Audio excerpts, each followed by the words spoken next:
Thank you so much, Mr. Speaker, and thank you, members, for sharing your perspectives and your personal viewpoints, whether for or against this bill. And I just want to highlight, of course, the concerns shared by my colleagues, and if not to be repetitive, Pulse Nightclub is in my district, and so my community overall cares deeply about gun safety. We know what it's like when you have someone enter your community to cause great harm. And to this day, we're still mourning the loss of our 49 angels.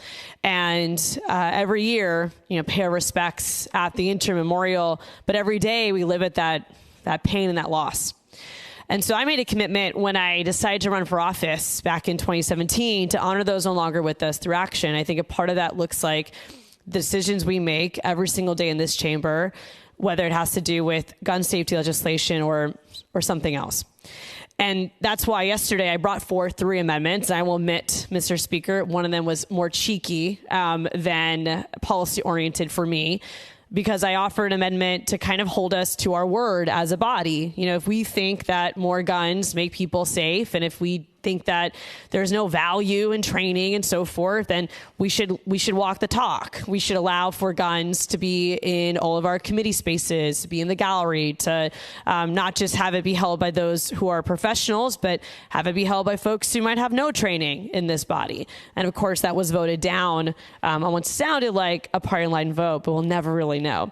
But with that said, the other 2 amendments that I offered, I truly offered in good faith. And because I want to agree with my colleagues in the front rows that, gun violence does not just take place in situations of mass violence. I mean, obviously, those are the ones that get the most attention. Those are the ones that we get the news alerts for. Those are the ones that, vigils are hosted for. But let's be clear, members, people die every single day to gun violence.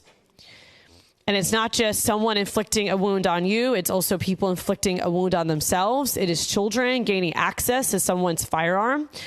There are horror stories here in Florida of children playing with guns. There was a video actually from a different state a few months ago of a child walking around the apartment with a gun in their hands, like a baby. And so that is not the result of responsible gun ownership, right? Those are parents who are not locking up their guns. Those are individuals that are not taking the risk seriously of having a gun in the home.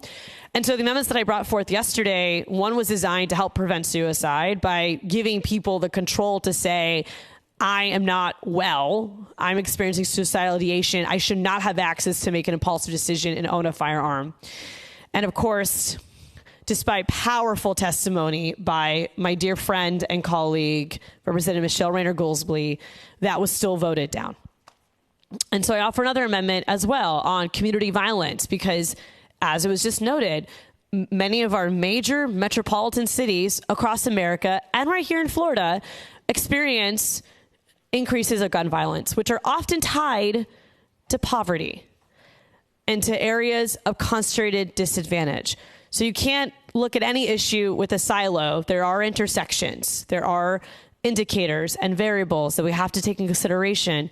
And so the amendment that I offered to create a community violence prevention task force does nothing to touch Second Amendment rights, but everything to ensure that we're looking at the problem of gun violence from a holistic lens to ensure that we are preventing stolen guns, as Representative Bruce Antone has spoken to, that we are preventing guns getting into the hands of someone who shouldn't have one. But the issues of community violence are much more multifaceted than that. And we've seen really effective programs in other parts of the country that are interventions, like hostile-based interventions, that stop the cycle of violence before it gets worse. And this is very personal for me, members, because my twin sister was actually just robbed in December in my district by 4 juveniles. And 3 out of the 4 of them had other violent incidents and have been recycled through the juvenile system. And there are records of some of them. And thank God that's not what happened for my twin sister, but I think about that every single day. So I want to make sure that the right people who are supposed to have access to guns are the ones who do, while ensuring those that are not supposed to don't. And I don't think this policy helps at that goal. And I'll close on this point about just the importance of training. Again, there was no data provided yesterday. There was no effort to help answer our questions about, will this make us less or more safe? Is training an important aspect of gun ownership? Those points were ignored. Those questions were ignored. But I think we can all have a consensus that training, generically speaking, is a good thing. When we each got elected to serve in our respective seats, we went through orientation. That is a training. It's not required by law, but it was a training that we had to go through to be the best representatives that we can be.